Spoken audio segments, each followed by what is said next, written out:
യേശയ്യാ പ്രവാചകന്റെ ഗ്രന്ഥം ദൈവപിതാവിൻ്റെ സർവാധിപത്യത്തെയും അവിടുത്തെ പരിശുദ്ധിയെയും ഉദ്ഘോഷിക്കുന്ന ഒരു ഉത്കൃഷ്ട പ്രവചന സമാഹാരമാകുന്നു. മനുഷ്യകുലത്തെ വീണ്ടെടുക്കുന്നതിനായി പീഡിതനായ ദാസനായി ആഗതനാകുന്ന പുതിയ നിയമത്തിലെ മിശിഹായെക്കുറിച്ചുള്ള ദൈവിക വാഗ്ദാനം ഇതിൽ അതിസ്പഷ്ടമായി പ്രതിധ്വനിക്കുന്നു. അനുഷ്ഠാനങ്ങളിലെ ബാഹ്യമായ ആചാരങ്ങൾക്കല്ല, അന്തരംഗത്തിലെ സത്യസന്ധതയ്ക്കാണ് പ്രാധാന്യമെന്ന് യേശയ്യാ പ്രവാചകൻ ആവർത്തിച്ച് നമ്മെ ഓർമ്മിപ്പിക്കുന്നു. ആത്മീയ അന്ധതയും സ്വയം പര്യാപ്തതയും മനുഷ്യനെ അധപതനത്തിലേക്ക് നയിക്കുന്നുവെന്നും ദൈവത്തിൻ്റെ വഴികൾ നമ്മുടേതിനേക്കാൾ അത്യുന്നതങ്ങളിലാണെന്നും പ്രവാചകൻ ഓർമ്മിപ്പിക്കുന്നു. നീതി പുനഃസ്ഥാപിതമാകുന്ന ഒരു നവലോക സൃഷ്ടിയുടെ പ്രത്യാശ വിശ്വാസികളെ ദൈവത്തിലേക്ക് തിരിച്ചു വിളിക്കുമ്പോൾ കർത്താവിനെ പരിത്യജിക്കുന്നവർക്ക് മുന്നിൽ കണിശമായ താക്കീതും മുഴങ്ങുന്നു. വരാനിരിക്കുന്ന കാലത്തെ നേരിടുവാൻ ഹൃദയത്തിൽ നിന്നുള്ള യഥാർത്ഥ പശ്ചാത്താപമാണ് ദൈവം നമ്മിൽ നിന്ന് ആവശ്യപ്പെടുന്നത്. സഹോദരങ്ങളെ, ക്രിസ്തുവിൻ്റെ ആഗമനം ആസന്നമായിരിക്കുന്നു. നാം എല്ലാവരും ജാഗ്രതയോടെയും ഒരുക്കത്തോടെയും ഇരിക്കേണ്ട സമയമാണിത്. കർത്താവെ, ജീവൻ നൽകുന്ന അങ്ങയുടെ വചനങ്ങളിലൂടെ ഞങ്ങളെ ജ്ഞാനം നൽകി നിറയ്ക്കണമേ. ഇതാ ഞങ്ങൾ സന്നദ്ധരായിരിക്കുന്നു. യേശയ്യാ പ്രവാചകൻ്റെ പുസ്തകം അധ്യായം 16. സിയോൻ പുത്രിയുടെ മലയിലേക്ക്, ദേശാധിപതിയുടെ അടുത്തേക്ക് സേലായിൽ നിന്ന് മരുഭൂമിയിലൂടെ അവർ ആട്ടിൻകുട്ടികളെ അയച്ചു. മോവാബിൻ്റെ പുത്രിമാർ കൂട് വിട്ട് ഉഴലുന്ന പക്ഷികളെ പോലെ ആയിരിക്കും. അർണോൻ്റെ കടവുകളിൽ ഞങ്ങളെ ഉപദേശിക്കുക, നീതി നടത്തുക, മധ്യാഹ്ന വേളയിൽ നിൻ്റെ നിശാതുല്യമായ നിഴൽ വിരിക്കുക, ഭ്രഷ്ടരെ ഒളിപ്പിക്കുക, പലായനം ചെയ്യുന്നവരെ ഒറ്റിക്കൊടുക്കരുത്.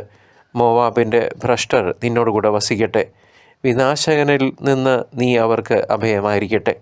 മർദ്ദകൻ ഇല്ലാതാവുകയും നാശം അവസാനിക്കുകയും ചവിട്ടി മെതിക്കുന്നവൻ ദേശത്തു നിന്ന് അപ്രത്യക്ഷനാവുകയും ചെയ്യുമ്പോൾ കാരുണ്യത്തോടെ ഒരു സിംഹാസനം സ്ഥാപിക്കപ്പെടും. നീതി അന്വേഷിക്കുകയും നീതിപൂർവം വിധിക്കുകയും ധർമ്മനിഷ്ഠ പാലിക്കുകയും ചെയ്യുന്ന ഒരുവൻ ദാവീദിൻ്റെ കൂടാരത്തിലെ ആ സിംഹാസനത്തിൽ ഉപവിഷ്ടനാകും. മോവാബിൻ്റെ അഹങ്കാരത്തെക്കുറിച്ച് ഞങ്ങൾ കേട്ടിട്ടുണ്ട്. അവൻ എത്ര ഗർവിഷ്ഠനും ഉദ്ധതനും അഹങ്കാരിയുമാണ്. അവൻ്റെ വൻപ് പറച്ചിൽ വ്യർത്ഥമാകുന്നു. അതിനാൽ മോവാബ് നിലവിളിക്കട്ടെ. എല്ലാവരും മോവാബിനു വേണ്ടി നിലവിളിക്കട്ടെ. കിർഹാരേസത്തിലെ മുന്തിരിയടകളെക്കുറിച്ച് ഹൃദയം നൊന്ത് വിലപിക്കുവിൻ. ഹെഷ്ബോൻ വയലുകളും സിബ്മായിലെ മുന്തിരിവള്ളികളും വാടിപ്പോയിരിക്കുന്നു. യാസർ വരെ എത്തുകയും മരുഭൂമി വരെ നീണ്ടുകിടക്കുകയും ചെയ്തിരുന്ന അവയുടെ ശാഖകൾ ജനതകളുടെ പ്രഭുക്കന്മാർ അരിഞ്ഞു കളഞ്ഞു. അതിൻ്റെ ശാഖകൾ കടൽ കടന്ന് മറുനാട്ടിലും പടർന്നു. അതിനാൽ സിബ്മായിലെ മുന്തിരിവള്ളികൾക്ക് വേണ്ടി ഞാൻ യാസേറിനോടൊത്ത് കരയും. ഹെഷ്ബോണും എലയാലയും എൻ്റെ കണ്ണീരിൽ കുതിരും. എന്നാൽ നിങ്ങളുടെ ഫലത്തിനും വിളവിനും എതിരായി യുദ്ധകാഹളം മുഴങ്ങുന്നു. സന്തോഷവും ആനന്ദവും വിളനിലത്ത് നിന്ന് പോയിരിക്കുന്നു. മുന്തിരിത്തോട്ടങ്ങളിൽ ഗാനാലാപം കേൾക്കുന്നില്ല. ആർപ്പ് വിളികൾ ഉയരുന്നില്ല. മുന്തിരിച്ചക്ക് ചവിട്ടുന്നവൻ വീഞ്ഞ് ഉൽപ്പാദിപ്പിക്കുന്നില്ല. മുന്തിരി വിളവെടുപ്പിൻ്റെ ആർപ്പ് വിളികളും നിലച്ചിരിക്കുന്നു. അതിനാൽ എൻ്റെ അന്തരംഗം മോവാബിനെക്കുറിച്ചും ഹൃദയം കീർഹേരസിനെക്കുറിച്ചും വീണക്കമ്പി പോലെ കേഴുന്നു.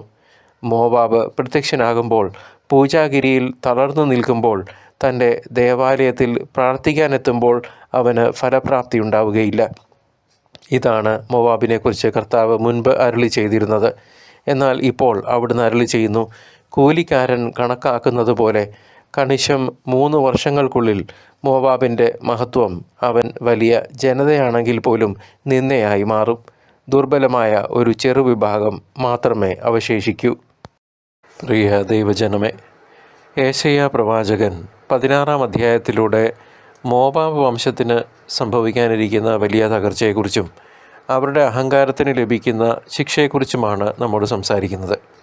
ചരിത്രപരമായി നോക്കിയാൽ അസീറിയൻ ആക്രമണത്തിൻ്റെ ഭീഷണിയിൽ നിൽക്കുന്ന മോവാബ് ജനത യഹൂദായുടെ സഹായം തേടുന്നതും ശെല എന്ന് വിളിക്കപ്പെടുന്ന പാറയിൽ നിന്ന് സെഹിയോൻ പുത്രിയുടെ പർവ്വതത്തിലേക്ക് ആട്ടിൻകുട്ടികളെ കാഴ്ചയായി അയക്കുന്നതും നമുക്കിവിടെ കാണാം.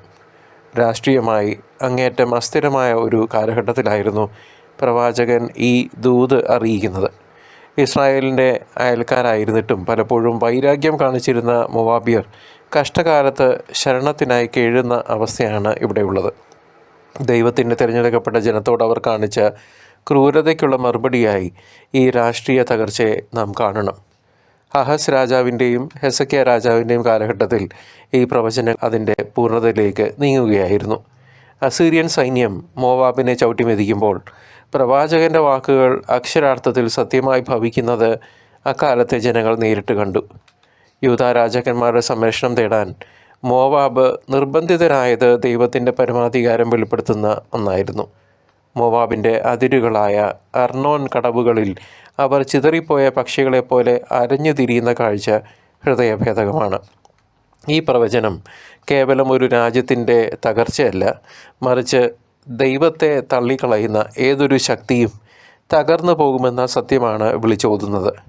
ബാബിലോൺ പ്രവാസത്തിൻ്റെ നിഴലുകൾ അതിൻ്റെ പശ്ചാത്തലത്തിൽ നിൽക്കുമ്പോൾ ഈ വചനങ്ങൾ ദൈവജനത്തിന് വലിയൊരു പാഠമായി മാറി. ലൗകികമായ സുരക്ഷിതബോധം എത്ര വേഗത്തിലാണ് ഇല്ലാതാകുന്നതെന്ന് ചരിത്രം ഇന്ന് നമുക്ക് തെളിയിച്ചു തരുന്നു. പ്രിയ സഹോദരങ്ങളെ, ഈ അധ്യായത്തിൽ യേശയ്യാ പ്രവാചകൻ്റെ അങ്ങേയറ്റം സഹതാപം നിറഞ്ഞതും എന്നാൽ ധീരവുമായ ഒരു ഹൃദയം നമുക്ക് കാണാൻ സാധിക്കും. ശത്രുരാജ്യമായ മോവാബിൻ്റെ തകർച്ചയിൽ സന്തോഷിക്കുന്നതിന് പകരം എൻ്റെ ഉള്ളം മോവാബിനെ ചൊല്ലി വീണ പോലെ വിലപിക്കുന്നു എന്ന് പ്രവാചകൻ വേദനയോടെ പറയുന്നുണ്ട്. ദൈവത്തിൻ്റെ വിധി അറിയിക്കുമ്പോഴും മനുഷ്യൻ്റെ ദുരിതത്തിൽ കണ്ണീർ വാർക്കുന്ന ഒരു ഇടയൻ്റെ ഹൃദയമാണ് യേശയ്യാ പ്രവാചകൻ്റേത്. തൻ്റെ ജനത്തിനു നേരെ അക്രമം കാണിച്ചവരോട് പോലും കരുണ കാണിക്കണമെന്ന് അദ്ദേഹം യഹൂദയോട് ആവശ്യപ്പെടുന്നു.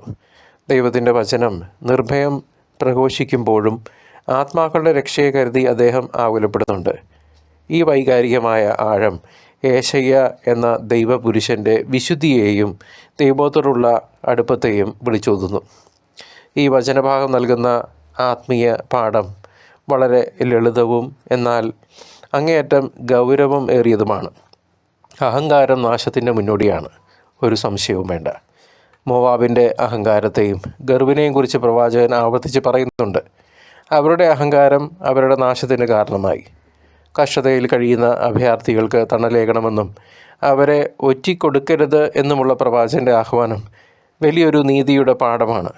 ഇന്ന് നമ്മുടെയൊക്കെ ജീവിതത്തിലും സ്വാർത്ഥത വെടിഞ്ഞ് മറ്റുള്ളവരെ സഹായിക്കാനുള്ള മനസ്സ് വളർത്തിയെടുക്കാൻ ഈ വചനം നമ്മെ പ്രേരിപ്പിക്കട്ടെ. ദൈവം നീതിമാനാണെന്നും അവിടുന്ന് അടിച്ചമർത്തപ്പെട്ടവരുടെ പക്ഷത്താണെന്നും നാം തിരിച്ചറിയണം. ഓരോ വിശ്വാസിയും തൻ്റെ ജീവിതത്തിലെ ഗർവ് ഉപേക്ഷിച്ച് ദൈവത്തിൻ്റെ സന്നിധിയിൽ വിനീതരാകേണ്ടത് അത്യാവശ്യമാണ്. പ്രിയ സഹോദരങ്ങളെ, ഇന്നത്തെ ലോക സാഹചര്യത്തിൽ അഭയാർത്ഥി പ്രശ്നങ്ങളും യുദ്ധങ്ങളും പട്ടിണിയും പടരുമ്പോൾ യേശയ്യാ 16-ാം അധ്യായത്തിന് വലിയ പ്രസക്തിയുണ്ട്. അഭയാർത്ഥികൾക്ക് താവളം നൽകണമെന്ന പ്രവാചകൻ്റെ നിർദ്ദേശം ആധുനിക സഭയ്ക്കും സമൂഹത്തിനും നൽകുന്ന വലിയൊരു വെല്ലുവിളിയും കൂടിയാണ്. നമ്മുടെ ചുറ്റുമുള്ള നിരാലംബരെ അവഗണിക്കുന്നത് ദൈവഹിതത്തിന് വിരുദ്ധമാണെന്ന് ഈ വചനം നമ്മെ ഓർമ്മിപ്പിക്കുന്നു. രാഷ്ട്രീയമായ അസ്ഥിരതകൾക്കിടയിലും ദൈവത്തിൻ്റെ നീതിയിലുള്ള വിശ്വാസം കൈവിടാതെ സൂക്ഷിക്കാൻ നാം ഓരോരുത്തരും പഠിക്കണം.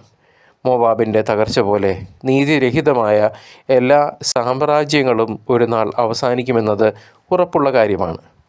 നമ്മുടെ ലോകത്തിലെ അധികാരത്തേക്കാൾ ദൈവത്തിൻ്റെ കാരുണ്യത്തിനാണ് നാം ഓരോരുത്തരും മുൻഗണന നൽകേണ്ടത്. പ്രിയ സഹോദര സഹോദരി, ദൈവത്തിൻ്റെ വിധി പാപത്തിന്മേൽ അനിവാര്യമാണെങ്കിലും അതിനിടയിലും പ്രത്യാശയുടെയും കാരുണ്യത്തിൻ്റെയും കിരണങ്ങൾ ഈ 16-ാം അധ്യായത്തിലുണ്ട്. ദാവീദിൻ്റെ കൂടാരത്തിൽ സ്നേഹനിധിയായ ഒരു സിംഹാസനം സ്ഥാപിക്കപ്പെടുമെന്നും അവിടെ നീതിയോടെ ഭരിക്കുന്ന ഒരുവൻ ഉണ്ടാകും എന്നുള്ള വാഗ്ദാനം ക്രിസ്തുവിനെ പറ്റിയാണ് സൂചിപ്പിക്കുന്നത്. ശിക്ഷാവിധികൾ ദൈവത്തിൻ്റെ ദേഷ്യത്തെയല്ല, മറിച്ച് മനുഷ്യനെ നേർവഴിക്ക് നടത്താനുള്ള അവിടുത്തെ സ്നേഹത്തെയാണ് പ്രകടമാക്കുന്നത്. നാശത്തിൻ്റെ മധ്യത്തിലും രക്ഷയുടെ ഒരു വാതിൽ ദൈവം എപ്പോഴും തുറന്നിട്ടിരിക്കും എന്ന് നാം ഓരോരുത്തരും മനസ്സിലാക്കണം. കഷ്ടപ്പെടുന്നവർക്ക് അഭയം നൽകുന്ന ദൈവത്തിൻ്റെ കരുതൽ എത്ര വലിയതാണെന്ന് ഈ പ്രവചനം നമ്മെ ബോധ്യപ്പെടുത്തട്ടെ. യഥാർത്ഥമായ അനുതാപത്തോടെ ദൈവത്തിലേക്ക് തിരിയുന്നവർക്ക് അവിടുന്ന് എന്നും വിടുതൽ നൽകുന്നവനാണ്. മിശിഹായുടെ 2ാമത്തെ വരവിനായി കാത്തിരിക്കുന്ന നമുക്ക് ഈ അധ്യായം വലിയൊരു ഒരുക്കത്തിനും വഴി തുറക്കുന്നു. കർത്താവ് വരുമ്പോൾ അവിടുന്ന് നീതിയോടെയും സത്യത്തോടെയും ലോകത്തെ വിധിക്കുമെന്ന് നാം ഓർക്കണം. നമ്മുടെ വിളക്കുകൾ കത്തിച്ചു പിടിച്ചും ഹൃദയങ്ങൾ ശുദ്ധീകരിച്ചും ആ നിമിഷത്തിനായി നാം ജാഗരൂകരായിരിക്കണം. ലൗകികമായ അഹങ്കാരങ്ങൾ വെടിഞ്ഞ് ദൈവത്തിൻ്റെ കരുണയ്ക്കായി ദാഹിക്കുന്നവരായി നാം ഓരോരുത്തരും മാറേണ്ടതുണ്ട്. അവിടുത്തെ രാജ്യത്തിൽ സ്ഥാനം ലഭിക്കാൻ നീതി പ്രവർത്തിക്കുന്നവരും കരുണയുള്ളവരുമായി നാം ജീവിക്കണം. വരാനിരിക്കുന്ന മഹത്വത്തിനായി ഒരുങ്ങാൻ ഇതാ കർത്താവ് നമുക്കും സമയം നൽകിയിരിക്കുന്നു, അതും ഈ ദിവസം. അതുകൊണ്ട് കർത്താവിലേക്ക് അനുദപിച്ച് മടങ്ങുകയും ഇപ്പോൾ തന്നെ അവിടുന്നിൽ ഉറച്ചു നിൽക്കാൻ തീരുമാനിക്കുകയും ചെയ്യുക. കാരണം ഇപ്പോൾ തന്നെയാണ് സമയം. തിരിച്ചറിയാം, തിരുത്താം, മടങ്ങി വരാം ഇന്ന് തന്നെ നമ്മുടെ സ്വർഗസ്ഥനായ അപ്പൻ്റെ അടുക്കിലേക്ക്.